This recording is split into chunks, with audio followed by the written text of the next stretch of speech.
The human brain has an energy budget. Every single day, it has a finite amount of cognitive fuel to spend on thinking, feeling, remembering, and connecting. We often believe that feeling drained after a simple coffee with a friend, or feeling completely exhausted after a family dinner, is just a normal part of getting older. We tell ourselves we're just not as social as we used to be. But what if that profound exhaustion isn't about your personality changing at all? What if it's a sign that your brain is secretly working overtime on a task you don't even realize it's doing, leaving you with little energy left for the joy, the connection, and the memories you treasure? This hidden energy drain is one of the most overlooked challenges we face, and understanding it can change everything. I'm Dr. Emily Hart, and for over 15 years, I've had the privilege of helping women navigate the changes in their bodies with clarity and compassion.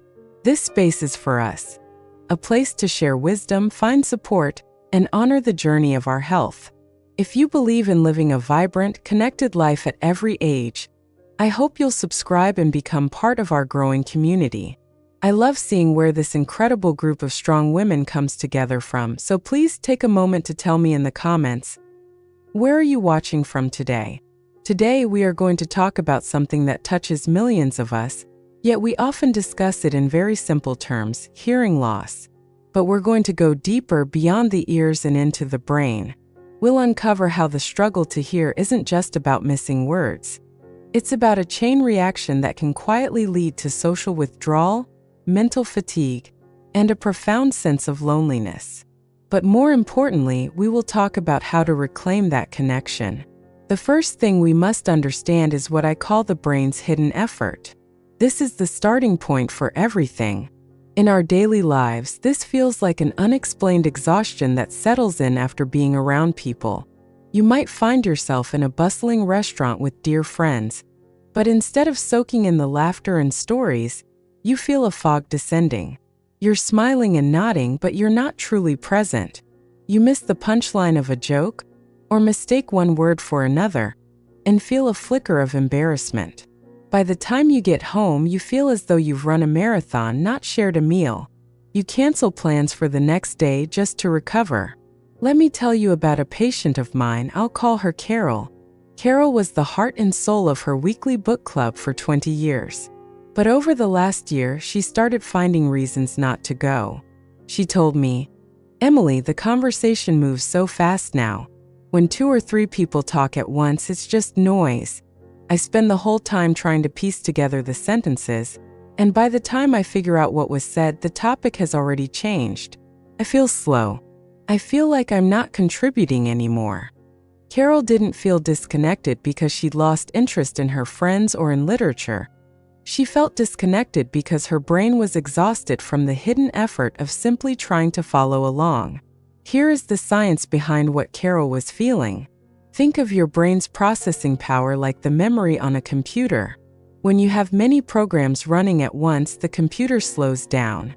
When you have age-related hearing loss, even a mild case, sound still enters your ear, but the signals that reach your brain are degraded like a fuzzy radio station. Your brain, specifically the auditory cortex, has to work incredibly hard to decode that fuzzy signal.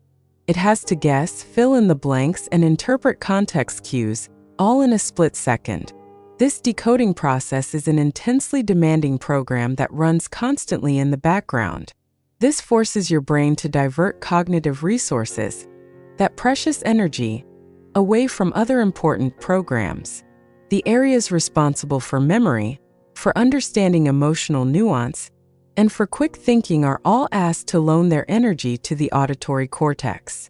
This is why you feel so tired. It's not a failing on your part. It is a biological reality. Your brain is a loyal, hardworking partner, and it's doing its absolute best to make sense of the world for you. But that effort comes at a cost. The first, most powerful step is simply getting an assessment. Gathering information about your hearing is not an admission of defeat. It's an act of profound self-care. It's about understanding exactly what your brain is dealing with so you can begin to support it. You are not failing. Your brain is simply overtasked. This constant mental effort naturally leads to our second point: the unconscious retreat into silence. When an activity is consistently draining and unrewarding, we instinctively start to avoid it. This isn't a conscious decision you make. It's a quiet, creeping retreat. It begins with small things. Maybe you let your partner answer the phone. You might find yourself sitting in a different room while your family watches a movie, because following the dialogue over the soundtrack is just too much work. Soon, you're turning down invitations to parties, community gatherings, or even dinner with your grandchildren, telling yourself you're just in the mood for a quiet night in. The silence becomes a refuge from the exhaustion. I remember a conversation with another woman, Margaret, whose greatest joy was her grandchildren, but she confessed to me with tears in her eyes. When they all visit, the house is so loud. Their little voices are high-pitched, they all talk at once, and I can't distinguish one story from another. I find myself retreating to the kitchen to wash dishes just to get a break. Then I look through the doorway and see them all laughing with their grandfather, and I feel like a ghost in my own home. I'm there, but I'm not really with them. This heartbreaking feeling of being an outsider in your own life is the direct result of the brain's attempt to protect itself. It's a self-preservation instinct that backfires, creating the very isolation it's trying to avoid. The science here is fascinating and so important. Your brain thrives on rich social stimulation. Meaningful conversation is like exercise for the parts of your brain that manage memory, empathy, and cognitive flexibility. When you begin to unconsciously withdraw, your brain is starved of this essential nutrient. This creates a feedback loop. The less you engage, the more challenging engagement becomes. This is why studies have consistently shown a powerful link between untreated hearing loss and a higher risk of cognitive decline and dementia. Your brain is a social organ. By protecting it from the strain of listening, we can inadvertently deny it the connection it needs to stay healthy and vibrant. The solution here is not to force yourself into loud, overwhelming situations. It's about becoming strategic and gentle with yourself. Start by curating your environment. When you meet a friend for lunch, choose a quiet cafe instead of a cavernous, echo-filled hall. At home, reduce background noise when you want to have a conversation. Turn off the television or radio. And perhaps most importantly, be vulnerable with the people you trust. Saying to a loved one, "It helps me so much if I can see your face when you speak," is an act of courage and connection. It invites them into your experience and gives them a way to help. You have the power to shape your environment to support your well-being, one small choice at a time. This brings us to our final and most hopeful point, reclaiming your soundscape. For so many of us, the idea of a hearing aid brings up images of our grandparents' clunky, whistling devices. There can be a sense of shame or stigma, a feeling that it's a visible sign that we are old. We worry about how it will look, what people will think, and whether it will even work. We think it will just make the overwhelming noise even louder. Let's go back to Carol from the book club. After her hearing assessment, she was incredibly hesitant, but her audiologist let her try a pair of modern hearing aids for a week. She told me the first thing that truly shocked her was the walk home. She heard the crisp crunch of leaves under her feet for the first time in years. At home, she heard the gentle hum of the refrigerator. These were sounds she didn't even realize she had lost. But the real moment of truth was her next book club meeting. She sat down, took a deep breath, and for the first time in a long time, she didn't just listen, she heard. She heard the subtle, witty aside from her friend across the table. She heard the thoughtful pause before another friend spoke. She wasn't just decoding words anymore. She was experiencing the full texture of the conversation. The energy and joy came flooding back. She told me, "I didn't realize I was living life in black and white until someone turned the color back on." The science of modern hearing technology is truly remarkable. These devices are not simple amplifiers. They are sophisticated, miniature computers. They are designed to analyze your soundscape in real time. They can suppress background noise, like the clatter of dishes in a restaurant, and selectively amplify the frequencies of human speech. This does something incredible for your brain. It takes the exhausting job of decoding off its plate.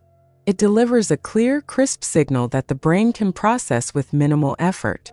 This instantly frees up all of that cognitive energy that was being diverted. Suddenly, that energy is available again for memory, for wit, for emotional presence.